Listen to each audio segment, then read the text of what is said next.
नमस्कार दोस्तों, कैसे हैं आप सब? उम्मीद है आप सभी अच्छे होंगे और आप सभी की तैयारी भी बहुत ही शानदार चल रही होगी दोस्तों। जैसा कि आप सभी को मालूम है, एडमिट कार्ड आ चुके हैं और आप सभी को अपना-अपना एग्ज़ाम डेट को मालूम चल चुका होगा। सेंटर जिसका कहाँ है, कैसा है, सभी ने पता कर लिया होगा दोस्तों। तो बिल्कुल भी मेरे प्यारे साथियों घबराने की ज़रूरत नहीं है। कैसे एग्ज़ाम में जाना है, कैसे तैयारी करना है, इतने दिनों में मैं आपको सब इस क्लास में बताने वाला हूँ। तो क्लास के लास्ट तक बने रहना, ठीक है ना? चलिए तो देर ना करते हुए अपनी क्लास को स्टार्ट कर देते हैं और देखते हैं अपने आज का पहला क्वेश्चन। मैं आपको बीच-बीच में बताता चलूंगा हमको कैसे एग्जाम में जाना है, किस प्रकार से तैयारी करना है, ठीक है ना? चलिए एग्जाम के लिए ऑप्शन क्वेश्चन नंबर पहला हो जाएगा कि डिजिटल कंप्यूटर किस सिद्धांत पर काम करता है। जो डिजिटल कंप्यूटर होता है वह किस सिद्धांत पर काम करता है, ठीक है ना? ऑप्शन नंबर ए हो जाएगा मापन, बी हो जाएगा गणना, सी हो जाएगा विद्युत और डी हो जाएगा लॉजिकल दोस्तों। याद रखिए दोस्तों, जो डिजिटल कंप्यूटर होता है, जो डिजिटल डिजिट, तो वो किस पर वर्क करता है दोस्तों? तो वो करता है दोस्तों मापन पर दोस्तों। किस पर करता है? मापन पर, माप के द्वारा। Option number A is the right answer हो जाएगा। देखिए कंप्यूटर बहुत से प्रकार के होते हैं। जैसे आपको मालूम है, मैंने आपको बताया था, माइक्रो कंप्यूटर होता है, मिनी कंप्यूटर होता है, मेन फ्रेम कंप्यूटर होता है। ये सारे कंप्यूटर के बारे में मैं आपको ऑलरेडी पहले ही बता चुका हूं, ठीक है ना? ऐसे ही एक डिजिटल कंप्यूटर होता है, तो ये हमारा मापन पर वर्क करता है। ऑप्शन नंबर हमारा ए इज द राइट आंसर हो जाएगा। अगला क्वेश्चन है, भारत द्वारा निर्मित सुपर कंप्यूटर है। यहाँ पर चार ऐसे कंप्यूटर के नाम दिए गए हैं जिनमें से एक ऐसा सुपर कंप्यूटर जो भारत के द्वारा बनाया गया है। और मैं आपको एक चीज और बताऊंगा, अभी प्रेजेंट टाइम दुनिया का सबसे तेज चलने वाले सुपर कंप्यूटर का नाम क्या है और किस देश ने बनाया है, मैं आपको ये भी बताऊंगा। हो सकता है कि करंट अफेयर के तौर पर ये क्वेश्चन आपसे पूछ लिया जाए, ठीक है ना? तो पहले इस क्वेश्चन को देखते हैं कि भारत द्वारा निर्मित सुपर कंप्यूटर कौन सा है। ऑप्शन नंबर ए हो जाएगा यन्हा 3, बी हो जाएगा J8 और डी हो जाएगा, सी हो जाएगा परम 10,000 और डी हो जाएगा T3A। याद रखिए, भारत द्वारा निर्मित जो एक सुपर कंप्यूटर है उसका नाम क्या है? उसका नाम है परम 10,000 दोस्तों। क्या नाम है? परम 10,000। तो ऑप्शन नंबर हमारा सी इज द राइट आंसर हो जाएगा। याद रखिए, एक क्वेश्चन आप लोग नोट कर लीजिए बिल्कुल अपनी कॉपी में, जो भी नोटबुक लिए हो। दुनिया का सबसे तेज चलने वाला सुपर कंप्यूटर, दुनिया का सबसे तेज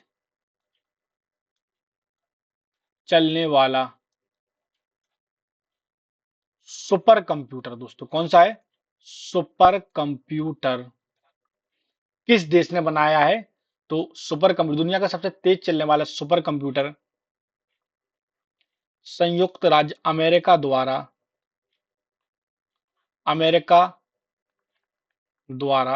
बनाया गया है। उस कंप्यूटर का नाम क्या है? बनाया गया है। उस कंप्यूटर का नाम है, क्या नाम है दोस्तों? फ्रंटियर दोस्तों। क्या नाम है? फ्रंटियर, ठीक है ना? क्या नाम है कंप्यूटर का? फ्रंटियर नाम है। मैं बार बार बोल रहा हूं, क्या नाम है? फ्रंटियर। अब यहां पर आपको क्लियर दिख रहा होगा दोस्तों, ठीक है ना? फ्रंटियर नाम है।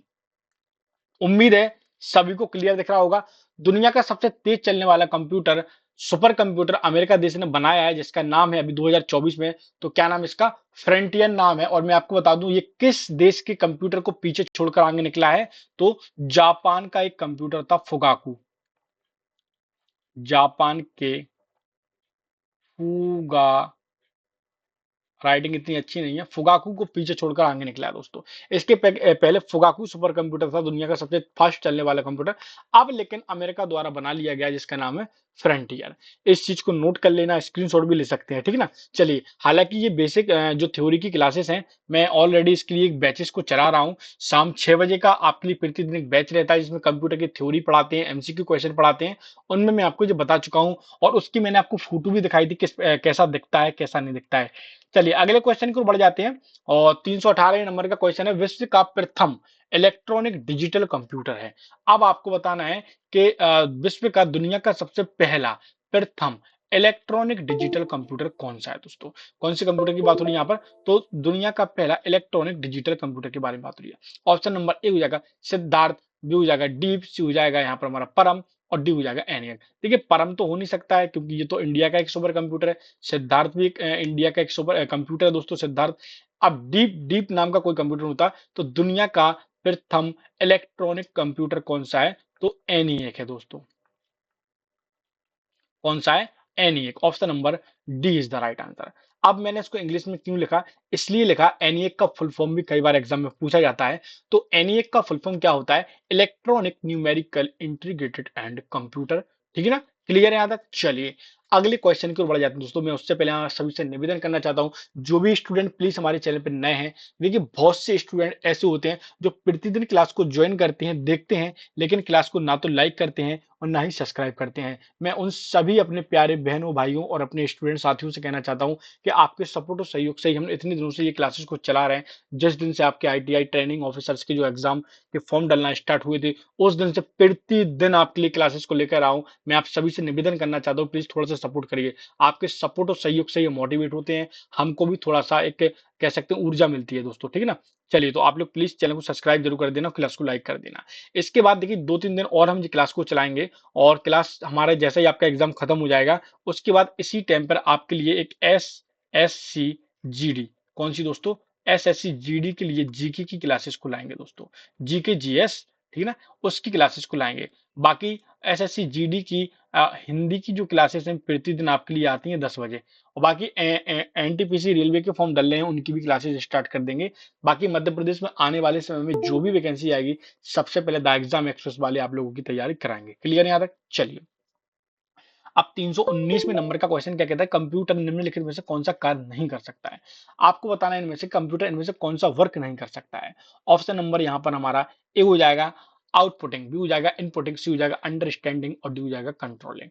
याद रखिए कंप्यूटर में से कौन सा वर्क नहीं कर सकता। देखिए आउटपुटिंग आउटपुट तो कर सकता है, इनपुट भी ले सकता है, लेकिन अंडरस्टैंडिंग यानी समझ नहीं सकता, सोचने समझने की क्षमता नहीं होती, इसलिए इसका राइट आंसर हो जाएगा ऑप्शन नंबर सी। क्लियर है यहाँ तक। चलिए अब 20वें नंबर का क्वेश्चन क्या कहता है उसको देख लेते हैं। गणना षड्यंत्र एबाकस का आविष्कार किस देश में हुआ था। सबसे पुराना कह सकते हैं एक गणना यंत्र माना जाता है दोस्तों। तो इसका जो आविष्कार है वह किस देश में हुआ था। ऑप्शन नंबर ए हो जाएगा अमेरिका, बी हो जाएगा भारत, सी हो जाएगा यूनान और डी हो जाएगा चीन। तो अबेकस का जो निर्माण है वह किस देश के द्वारा किया गया था, तो चीन के द्वारा किया गया था। किसके द्वारा किया गया था, चीन के द्वारा किया गया था। क्लियर है यहां तक। चलिए अब बढ़ जाते हैं अगले क्वेश्चन और अपना 21वें नंबर का क्वेश्चन को देखते हैं। तो क्वेश्चन क्या कहता है, चिन्हात्मक डाटा में प्रयोग किया जाता है। जो चिन्हात्मक यानी कह सकते हैं अल्फा न्यूमेरिक डेटा में प्रयोग किया जाता है। क्या किया जाता है। ऑप्शन नंबर ए हो जाएगा चिन्हों का, बी हो जाएगा अंकों का, सी हो जाएगा अक्षरों का और डी हो जाएगा उपयुक्त सभी। याद रखिए अल्फा, अल्फा जिसमें क्या होते हैं, कैपिटल वर्ड भी होते हैं, वर्ड भी होते हैं और न्यूमेरिक यानी नंबर भी होते हैं। तो इनमें सभी का इस्तेमाल किया जाता है। चिन्हों का भी किया जाता है, अंकों का भी किया जाता है और अक्षरों का भी किया जाता है, इसलिए उपयुक्त डी यानी सभी इज द राइट आंसर हो जाएगा।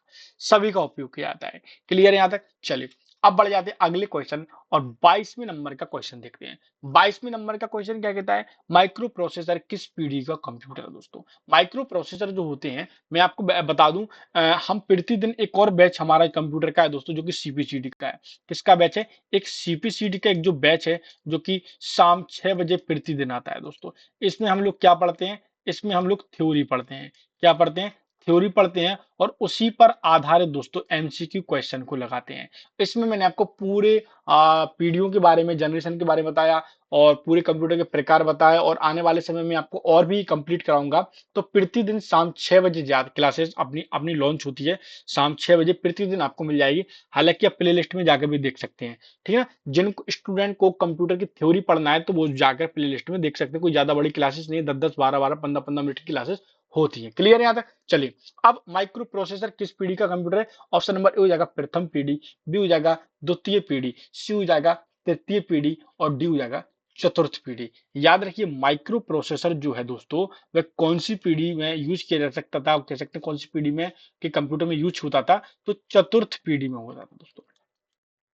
इसमें होता था, चतुर्थ पीढ़ी में होता है। एक सेकंड, हाँ एक सेकंड यार ये, चलिए चलिए चलिए, तो चतुर्थ पीढ़ी में होता था, फोर्थ जनरेशन। क्लियर है यहां तक, दिक्कत तो नहीं। Option number D is the right answer हो जाएगा। चलिए अब बढ़ जाते हैं अगले क्वेश्चन और अपने एक 323वें नंबर का क्वेश्चन कहता है कि निम्न में से कौन सा इनपुट डिवाइस है। आपको बताना है इनमें से इनपुट डिवाइस कौन सा है। अच्छा अब मैं आपको बता दूं एग्जाम के बारे में कुछ आपको थोड़ा सा इन्फॉर्मेशन दे देता हूं। वैसे तो आप सभी को मालूम होगा। देखिए सबसे पहले आप जब आप एग्जाम देने के लिए जाएंगे तो पहले तो अपने डॉक्यूमेंट चेक कर लेना। जब घर से निकलें आधार कार्ड को देख लेना, जो भी आप जो वगैरह अपने डॉक्यूमेंट ओरिजिनल लेके जा रहे हैं जिसको देखकर आपकी एंट्री होगी, वेरीफाई होंगे आप। आधार कार्ड लेके जा रहे हैं तो आधार कार्ड को अच्छे से देख लेना। एडमिट कार्ड पर जो भी आपने फोटो लगाई होगी उस फोटो को आपको प्रिंट करके ले जाना है एडमिट कार्ड के साथ, और वहीं पर आप उसको चिपका लेना, ठीक है ना। वहीं पर आपको वो लोग गम वगैरह दे देते हैं, वहीं पर आप लोग उसको चिपका लेना आराम से। एक पेन आप लोग ले जाना, जो कि हालांकि मैं तो कहता हूँ 2 पेन ले जाइए, वैसे पेन की जरूरत नहीं होती है, फिर भी पेन लेके जाइए क्योंकि कभी कभी क्या होता है जरूरत पड़ जाती है। इसके साथ साथ मैं आपको बता दूं जैसे ही आप एग्जाम हॉल में पहुंचे आपको यहाँ वहां ध्यान नहीं देना है। आपको सबसे पहले क्या करना है, उन क्वेश्चनों को टिक करना है जो आपको आते हैं। जैसे स्क्रीन पर आपका एग्जाम स्टार्ट हो जाएगा, आपको सबसे पहले तो अपने क्या करना है। अच्छा आपकी एक चीज और मैं आपको बता दूं, जैसे ही आप एग्जाम सीट पर बैठे तो कंप्यूटर के जो माउस होता है उनके बटन चेक कर लें, स्क्रॉल हो रहा है, दोनों माउस के राइट और लेफ्ट वाले बटन काम कर रहे हैं कि नहीं, स्क्रीन में कोई दिक्कत तो नहीं है, कोई ब्रेल वगैरह तो नहीं आ रहा है डिस्प्ले में। इन सभी चीजों को भी ध्यान रख लें। क्या होता है कई बार आप लोग एग्जाम देते हैं ना, तो एग्जाम देते देते सिस्टम में प्रॉब्लम हो जाती है। अब आपका टाइम तो चल ही रहा है क्योंकि टाइम तो उतना ही है। अब जब तक आप बुलाओगे, हालांकि वो अलग बात है कि जो इंस्ट्रक्शन होते हैं वहां पर जो हेल्पिंग के लिए लगे होते हैं, जो कर्मचारी होते हैं वो लोग टाइमिंग रोक देते हैं। लेकिन आप ऐसा कुछ नहीं करना। अगर आपको प्रॉब्लम पहले से ही लग रही हो तो आप तुरंत उनको बुला के उसकी शिकायत कर देना है। इसके बाद दूसरी चीज, ऐसा तो रियल केस में होता है, वैसे तो सारे सिस्टम अच्छे होते हैं। सबसे पहले उन क्वेश्चन को सॉल्व करना है जो आपको आ रहे हैं। इसके बाद टिक कर देना है। जो आपको लग रहा है डाउटफुल है, ये क्वेश्चन मेरे को नहीं आ रहा है, तो आप उसको छोड़ दें और सबसे लास्ट में कर लें। ऐसे आप करेंगे, ठीक है ना। चलिए आप इनमें से आपको बताना है कौन सा एक input device. Option number A हो जाएगा प्रिंटर, बी हो जाएगा सर्वर, सी हो जाएगा कीबोर्ड और डी हो जाएगा मॉनिटर। याद रखिए दोस्तों, इसका जो राइट आंसर हो जाएगा वो हो जाएगा option number C is the right answer. Keyboard हमारा एक इनपुट डिवाइस है। कीबोर्ड में आप देखा होगा, अपने बटन दबाते हैं तो आप एम यहां दबा रहे हैं और कंप्यूटर में आपका एम चला जाता है, यानी इनपुट हो जाता है। क्लियर है। प्रिंटर जितने भी हैं, जितने भी प्रिंटर के प्रकार हैं, सारे के सारे हमारे आउटपुट डिवाइस है दोस्तों। क्या है, आउटपुट डिवाइस है। क्लियर है यहां तक। चलिए अगले क्वेश्चन पर बढ़ते हैं और 324वें नंबर का क्वेश्चन क्या कहता है, जल्दी से उसको भी देख लेते हैं दोस्तों। क्वेश्चन कहता है इनमें से कौन सा कंप्यूटर का गुण नहीं है। आपको बताना है इनमें से कौन सा एक कंप्यूटर का गुण नहीं है। ऑप्शन नंबर ए हो जाएगा जल्द निर्णय लेने की क्षमता, भी हो जाएगा बुद्धिहीन, सी हो जाएगा विविधता और डी हो जाएगा गोपनीयता। याद रखिए इनमें से कंप्यूटर का गुण कौन सा नहीं है, तो बुद्धिहीन। Option number B is the right answer हो जाएगा। अगले क्वेश्चन की ओर बढ़ते हैं दोस्तों, और इस क्वेश्चन को पढ़ने से पहले भी मैं आपसे फिर से निवेदन करना चाहता हूं, जो भी स्टूडेंट नए प्लीज दोस्तों चैनल को सब्सक्राइब कर दीजिए, बेल आइकन को ऑन कर दीजिए ताकि क्लास का नोटिफिकेशन सबसे पहले आपके पास पहुंचे। जल्द से जल्द हम एक और एसएससी जीडी जीके की क्लासेस लेकर आएंगे 10 बजे। ऑलरेडी क्लासेस चल रही है सुबह 10 बजे प्रतिदिन आपके लिए एसएससी जीडी की हिंदी की क्लासेस आती है। और जिन स्टूडेंट ने अभी तक एनटीपीसी रेलवे का फॉर्म नहीं डाला है वो फॉर्म को डाल दीजिए, उसकी भी क्लासेस को हम स्टार्ट कर देंगे जल्द से जल्द, ठीक है ना। चलिए क्वेश्चन हमारा, बैंकिंग लेन देन में ईसीएस का अर्थ क्या है। बैंकिंग लेन देन में दोस्तों ईसीएस का अर्थ क्या है। ऑप्शन नंबर ए हो जाएगा इलेक्ट्रॉनिक क्लियरिंग सर्विस, बी हो जाएगा एक्सिस क्रेडिट सुपरवाइजर, सी हो जाएगा एक्स्ट्रा कैश स्टेट्स और डी हो जाएगा एक्सचेंज क्लियरिंग स्टैंड। तो यहाँ पर देखिए दोस्तों, मैं अगर आपको बता दूं कि बैंकिंग लेन देन में ईसीएस का अर्थ क्या होता है, तो वह होता है दोस्तों इलेक्ट्रॉनिक क्लियरिंग सर्विस। दोस्तों क्या होता है, electronic clearing service. Option number A is the right answer हो जाएगा। क्लियर यहाँ तक, दिक्कत तो नहीं किसी भी स्टूडेंट को। चलिए तो आज के लिए क्लास में इतना ही रहने देते हैं। उम्मीद है क्लास और कंटेंट दोनों आप सभी को बहुत पसंद आया होगा। कल हम एक और नई क्लास के साथ आप लोगों के साथ मिलेंगे, एक और नए कंटेंट के साथ आप सभी के साथ जुड़ेंगे। जब तक के लिए दोस्तों जय हिंद, जय भारत, वंदे मातरम।